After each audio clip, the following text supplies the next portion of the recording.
kabayan ko dito sa Middle East, mga kapwa ko OFW in the universe. Kumusta tayong lahat? Sana'y nasa okay kayong lahat at walang mga problema, lalong-lalo na sa mga amo natin, mga tiger.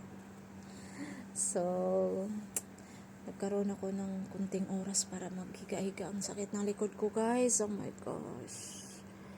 Grabe, nagsalang ako ng labahin kaya medyo lumayas kasi yung mga dragon dito kaya higa-higa muna ako ng konti. So, may tanong lang tayo, guys. Bakit daw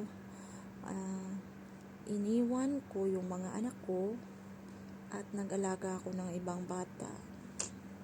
So, it's hard to see na for a cause or something like parang ano bang tamang term dun? Iniwan ko sila para din sa kanila, 'di ba? So iniwan ko sila dahil in real umalis ako for all in one. Gusto ko ng peace of mind. Gusto ko na alam mo yung hirap ipaliwanag na alam mo yung kahit alam ko na hindi ko pwedeng iwan yung mga anak ko pero kailangan. Kasi for her treatment, wala akong maaasahan kundi kailangan kong magtrabaho. And anyway, thankful ako sa mga nag-alaga sa mga anak ko. In like almost 7 years na malayo ako sa kanila. So it's hard. Sobrang hirap, guys, na iiwan ko yung mga anak ko para sa ibang bata. Yung tipong hindi ko sila nakitang lumalaki na yes, obligasyon naman ng nating mga parents ang palakihin sila, diba? But in my case, I need to be far kasi kailangan kong magpakalayo for all. Marami akong gustong marami akong gustong makita, gustong maramdaman at gustong ipakita sa kanila ang kaya kong gawin. Yung ganun. Gusto ko na maranasan ng mga anak ko ang buhay na hindi ko naranasan before. It's so hard kasi nakita ko yung mga ibang bata na inaalagaan ko kung paano sila lumaki, tapos yung mga anak ko is not. Hindi ko nakita yung mga anak kong lumalaki na kasama ako through media or through the call only na makikita mo sila. So siguro pagdating ng panahon is ma-realize nila kung bakit ako lumalayo. So, I feel like I'm useless or not worth.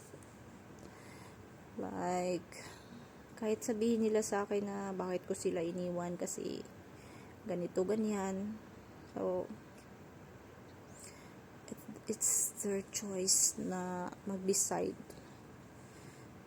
Sa part nila is mahirap maging independent kids or like ang hirap maging bata na wala ang nanay. So, bakit ba ako lumalayo? Kasi may gusto akong maabot ng mga anak ko na maibigay ko pagdating ng panahon. Gusto kong iparamdam sa kanila kung bakit ako nandito. Gusto kong maramdaman nila sa oras na alam mo yung pagpupursige sila ng pag-aaral dahil naiintindihan kanila. It's the best part sa isang nanay na kahit wala ka is binigyan kanila ng halaga. Parang ganun. Yun na lang ang sukli na gusto kong marinig, makita, something like that. Hindi naman tayo habang buhay dito sa layo eh. Kailangan din naman nating umuwi Siguro hindi pa ngayon kasi hindi ka pa fulfilled or like marami pang mga bagay na kailangan mong ayusin, kailangan mong pagsikapan. Not for myself, para sa mga anak ko. In that way, for now, hindi pa nila maintindihan yun. Siguro sa tamang panahon. So, kailangan ko lang dito is to be strong like a Wonder Woman na kahit sobrang pagod, puyat, walang tulog.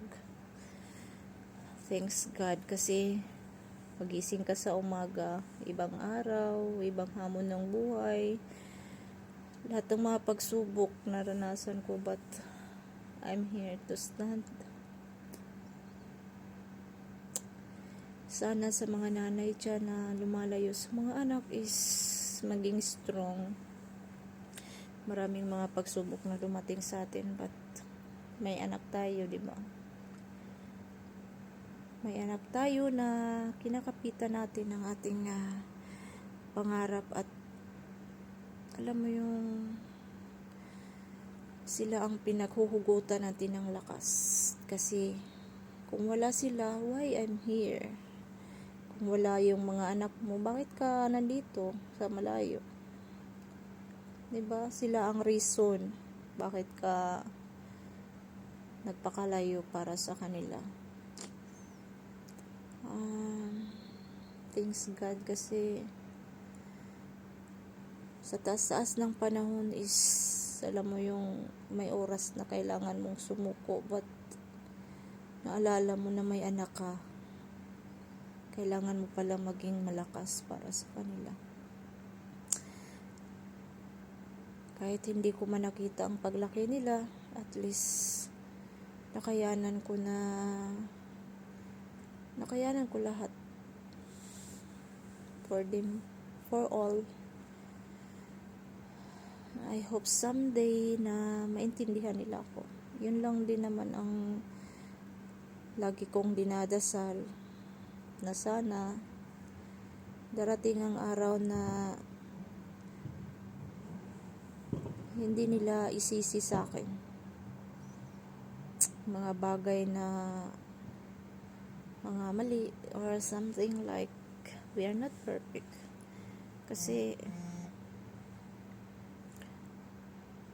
wala namang taong perfecto sa mundo eh. Lahat tayo nagkakasala. Pwedeng itama, pwedeng hindi. It's your choice. Ganun lang din ang takbo ng buhay natin. Pwede mong apakan yung inaapakan ng iba, but to judge people is like parang word, diba? Kaya sana mga marites dyan, maintindihan nyo din kung bakit ang isang OFW lumalayo, or like hindi naman lumalayo yung tao kung walang dahilan, di ba? So hindi man lahat kalandian ang dahilan sa paglayo ng isang tao. Yan lang. Sana ay okay kayong lahat. Bye.